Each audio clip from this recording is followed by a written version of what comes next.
Welcome, in front of me is a MEIZU mBlu 21 and today I will show you how you can enable power saving mode on this phone.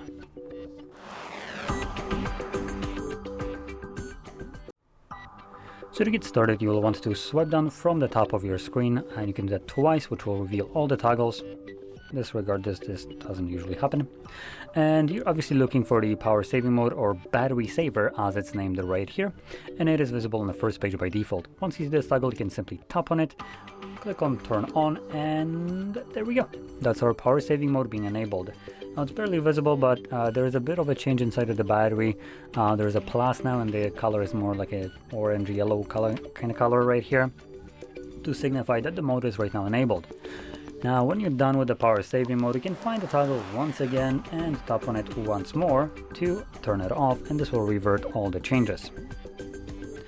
So with that being said, hope you found this video helpful, and if you did, don't forget to hit like, subscribe, and thanks for watching.